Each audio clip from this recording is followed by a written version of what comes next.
Rothaniel, this new special from Jerrod Carmichael, left me feeling very similar to how I felt about Aziz Ansari's last special, which Ah, was nightclub comedian. yes, which was I think the storytelling ability and the ability to just like hold the attention of a crowd or someone like watching this special is very evident. He seems like a very like confident performer and just like able to like sit up there with silence a lot of the time, which is very impressive to me.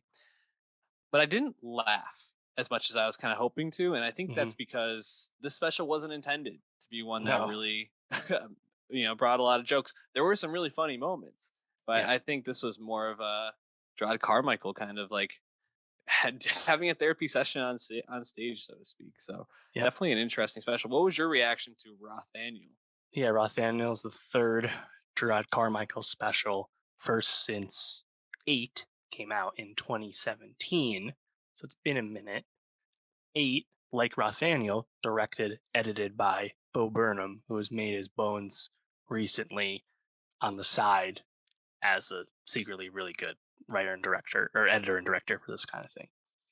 Also, both those specials released on HBO, which is just notable because it means they didn't come out on Netflix, which is where basically everyone else has been working in the stand-up comedy sphere. But I hadn't really been thinking about Jerrod Carmichael like stand-up right now, just because, like, it's been a while, 2017. But also, like, he had gone on to other things. Like, he had directed his first feature film, On the Count of Three, which premiered at Sundance in 2021. We're still waiting for that to come out. And he's going to be in the Yorgos Lanthimos movie Poor Things coming out later this year. Jerrod Carmichael kind of branching out, and that's often when I get excited about comics, when they're more than just a comic. And then to see him release a special like Rothaniel, and when you realize that it's like I think it's one of the most like brilliant visions I've ever heard from a special. And yeah, it's not the most laugh out loud thing. No shit, Uh, but it's just so consistent and focused, and he spends so much time and puts in so much work to build up to all these incredibly poignant moments about himself that I'm just really impressed with the vision, because like you said, he the way he goes about his story, it's like it almost seems like it's not like super scripted at all. But Aziz, a nightclub comedian, I think he'll kind of meander a little bit and go off on more tangents. Gerard always is really bringing it back super well to this one key theme before you even realize it's going that route, you know? So I was really impressed with it. I think the obvious like sign of how well he just was able to connect and hold your attention and tell you a story and bring you along for the story, not really having you kind of like losing your attention or losing your focus off it, is that at the end, the whole way he starts the show about how he hasn't been honest about what his name actually is, he doesn't tell you the the name from the first bit of the first 5 minutes of the show until the very end. And you just kind Mhm. of forget about it because you're just along for this ride and you're on this you're in this encapsulating story the whole time. Um, I definitely feel like this is obviously I don't know if a step forward is the right way to put it, but I think it's um, a sign of growth for him just as a performer, someone that seems very confident. Obviously, talking about his sexuality, how this has impacted his relationships, how it's impacted his life, how it's impacted his view of himself. Um, Kind of bearing his soul on stage is really fascinating to watch and done really well.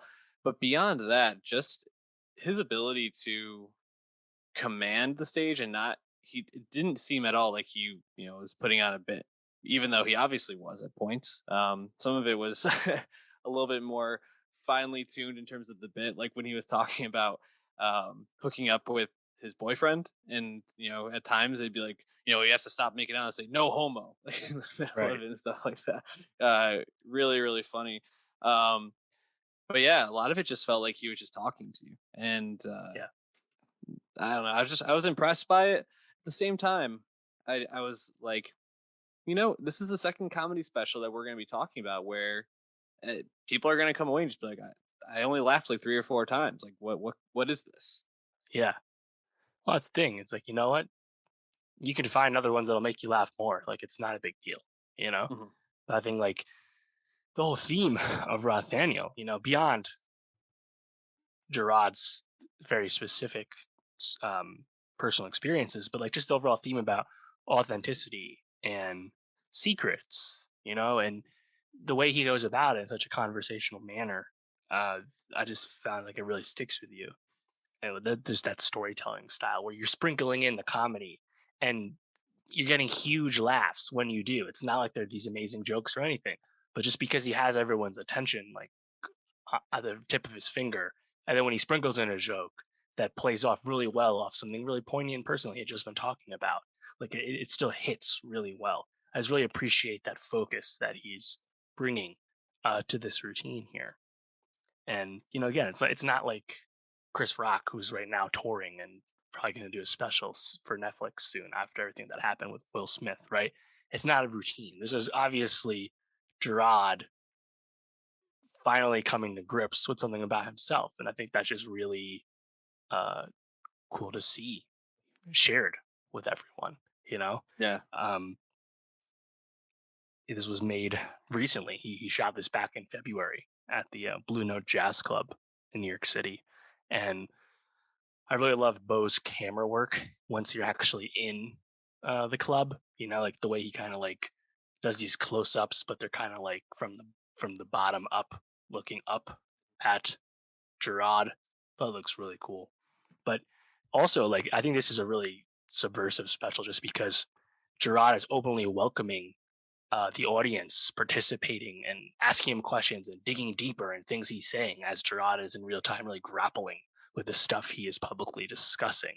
Whether those people in the audience are genuine or they're plants from Bo Burnham, who can say, regardless, it's effective, it works, it doesn't matter what the answer to that question is.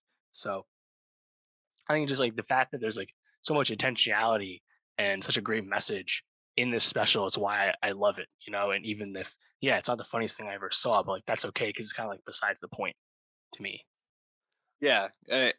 I think it's important to acknowledge that this is a black man talking in a Yep. room that is, it seems to be largely other black people, talking about homosexuality, being gay. And I think it's really powerful that Yep. he did this because in that community, there's still, I mean, worldwide, there's still a lot of stigma against gay people, but especially within the black Right. community, there's a lot of stigma. It's very brave Yeah. of him. I mean, he has the line. He says, a lot of dudes just turned off the TV and Yep. substitute for dude, and it's like I saw a lot of other gay black people online saying like, yeah, that line really hits for me. That really digs up, things what happened with me. Like it's very perceptive. It's very specific.